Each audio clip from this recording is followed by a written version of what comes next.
Kingsley, the OSP seems to be causing a lot of dissatisfaction amongst Ghanaians, especially people like Martin Kpebu have come out to say he doesn't understand why the OSP would be in office for Ken Ofori Atta to flee the jurisdiction. People like him were on oral at the time and were working. So whatever it is, you would realize that there was a body that was willing to help at the time. So he doesn't understand that we had all of these things and yet still the OSP couldn't keep Ken Ofori Atta in the jurisdiction. And all those legal matters surrounding him being taken off the Interpol Red Notice Alert and all of that. You know, and I can understand why Ghanaians are frustrated, because it's coming to look like now we are in a system where the scale of justice moves very slowly when it comes to the powerful, but moves very fast when it comes to the ordinary man.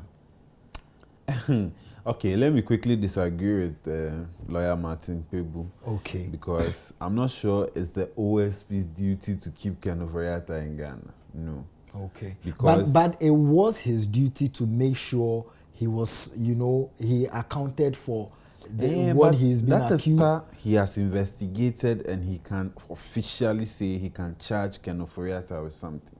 Okay. So in that scenario, I don't think OSP has anything to do with whether Ken Ofori Atta is in Ghana or is outside. If he's a person of interest, wouldn't you want to keep that person of interest in in the jurisdiction? You freeze the human being and say he shouldn't move.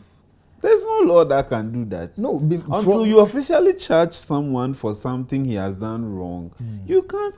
Can they even wake up one morning and say we've frozen your account? There should be a reason.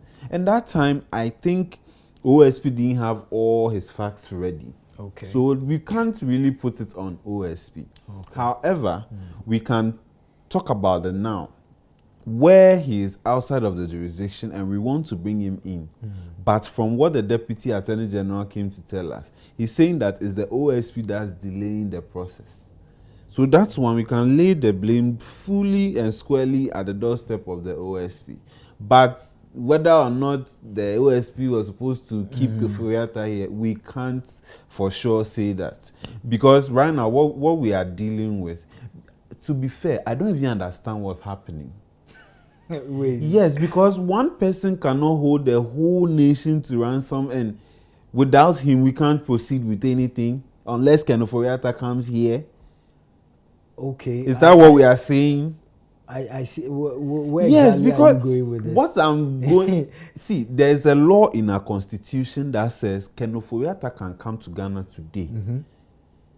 Go to OSP's office. You will give him water. You give him tea. You will question him and he will tell you he won't speak. Well, yes, he's allowed to... So why are we waiting for Ken Ofori Atta when we can start the process? When he comes to your office and he says, I won't speak, what can you do to him? So are you suggesting trial in absentia? If that is an option, let's explore. Let's use it. Why are we making it look like because Ken Ofori Atta is not here? See, mind you, we are 11 months into this new government. So yeah. Ken Ofori Atta is not the only case they want to investigate. That's true. But you are making Ken Ofori Atta's case. Perhaps people are still moving monies from their bedrooms. They are doing things. You are being distracted with just Ken Ofori Atta. But you know, what I find worrying is that you see this same OSP in the previous government. We saw the press conference he held where he came and he was almost crying during the press conference.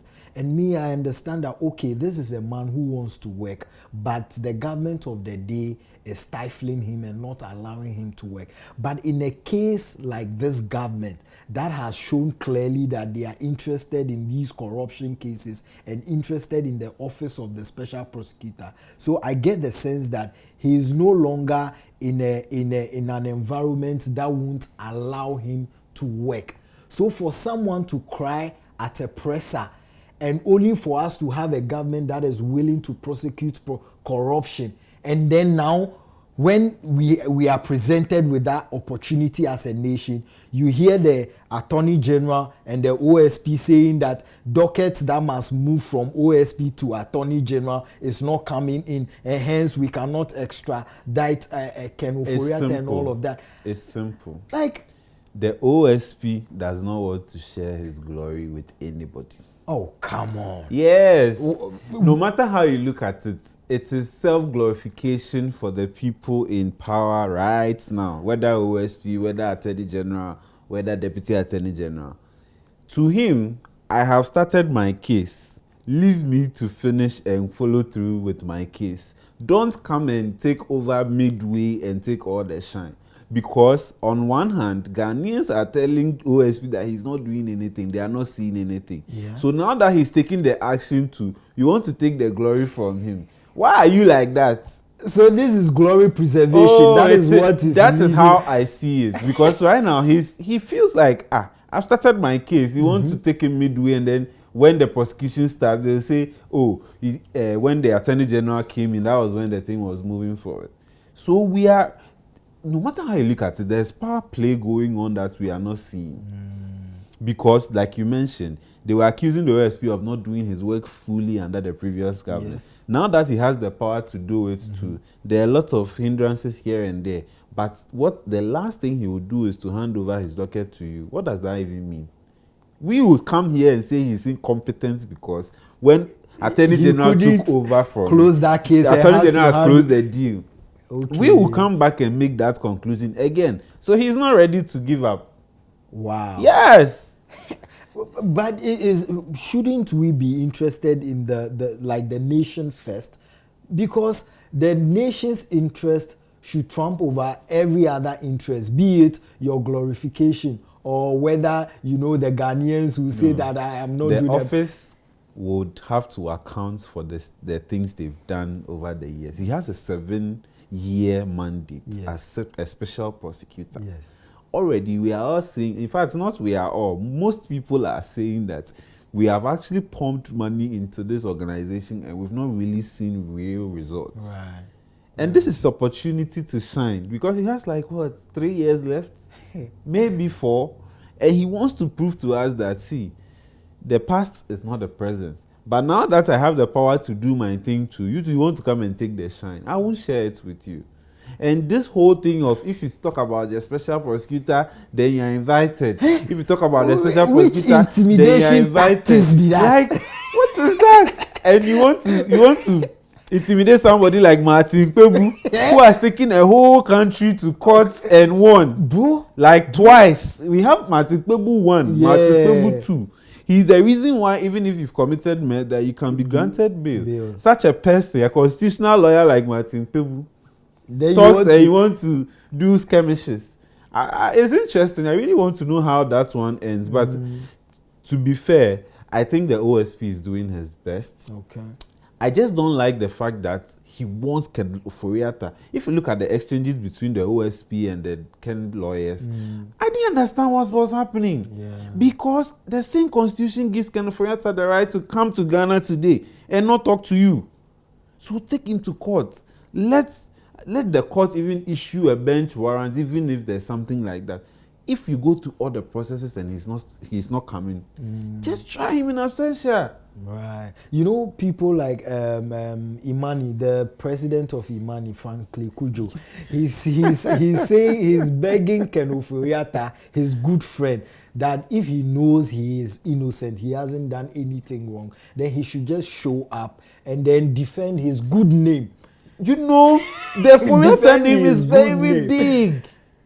In the history of this country, so you also believe Ken should come and defend his good name? Absolutely. Oh, wow. And I am even surprised that a white-wearing, brown leather bag holding in today's Ghana, pastor-like finance minister in the whole of the history of this country is afraid to come back to his motherland he has humbly served through his Christian doctrines. I'm actually surprised. In today's Ghana, when even wound to me is going to court every now and then, it has no peace. Yes. The boss MD You know, after he was released, Yoko has grabbed him again in this whole atmosphere. And me, Ken Ofori Atta, should come to Ghana. But innocent until proven guilty. Tell me who has been jailed, even when they have been arrested. Who has been jailed? But you do give you the opportunity to present your case. For all you know.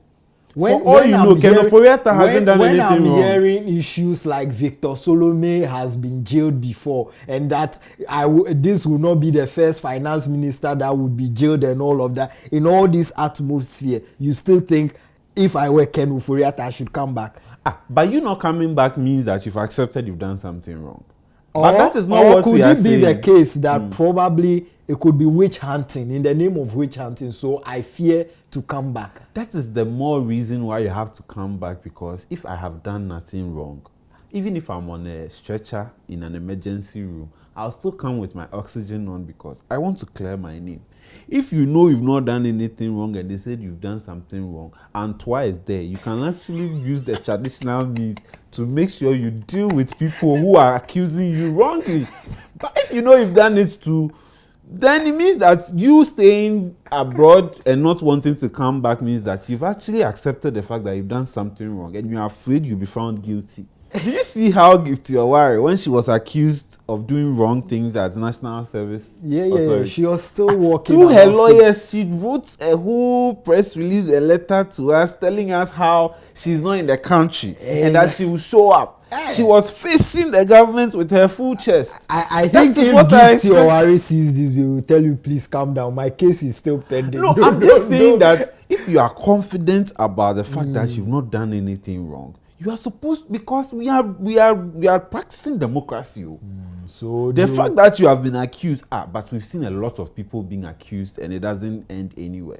At the end of the day, we realize that they cleared their name. Maybe they went through the process. It was an oversight from somebody and not maybe them. Charlie, if you haven't done anything wrong, come.